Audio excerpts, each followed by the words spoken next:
સુરત શહેરના રાંદેર વિસ્તારમાં મોરા ભાગળ ખાતેના જાહેર રોડ પર આંગડિયા પેઢીના એક કર્મચારી પાસેથી કારમાં તોડફોડ કરી બે શખ્સોએ ₹35 લાખની રોકડ લૂંટી લેવાની ઘટના બનતા શહેર પોલીસ દોડતી થઈ ગઈ છે। આ ઘટનાએ સુરત પોલીસની કામગીરી અંગે ગંભીર સવાલ ઊભા કર્યા છે। પોલીસ પાસેથી પ્રાપ્ત માહિતી અનુસાર આંગડિયા પેઢીનો કર્મચારી કારમાં ₹35 લાખની રોકડ રકમ લઈ જઈ રહ્યો હતો। દરમિયાન મોરા ભાગળ જાહેર રોડ પર પહેલેથી જ ઘાતમાં બેઠેલ બે શખ્સોએ પહેલા એક્ટિવા પર આવી તેનો પીછો કર્યો હતો। તક મળતા જ બંને શખ્સોએ કારનો કાચ તોડી નાખ્યો હતો અને કર્મચારીને ધમકી આપી ₹35 લાખથી ભરેલી બેગ લૂંટીને ફરાર થઈ ગયા હતા। આ લૂંટની ઘટનાની જાણ થતાં જ સ્થાનિક રાંદેર પોલીસ તેમજ ક્રાઇમ બ્રાન્ચની ટીમ તાત્કાલિક ઘટના સ્થળે દોડી ગઈ હતી અને તપાસ શરૂ કરી હતી। પોલીસે ઘટના સ્થળની આસપાસના વિસ્તારમાં રહેલા સીસીટીવી કેમેરા ખંગાળવાની કામગીરી હાથ ધરી છે અને લૂંટારુઓની શોધખોળ તેજ કરી છે।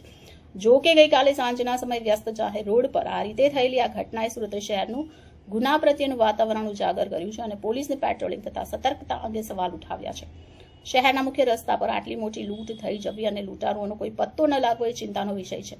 પોલીસે લૂંટારુઓની ધરપકડ માટે અલગ અલગ ટીમ બનાવી તપાસ શરૂ કરી છે અને વહેલી તકે લૂંટારુઓને પકડી લેવાનો દાવો કર્યો છે।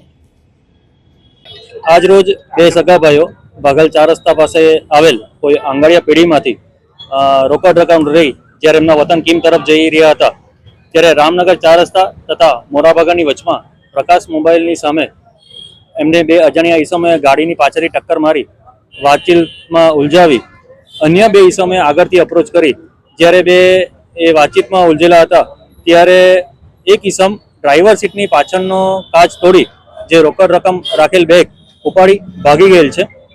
અત્યારે રાંદેર પોલીસની ટીમ તથા ક્રાઇમ બ્રાન્ચની ટીમ એને ટ્રેસ કરવામાં કાર્યરત છે।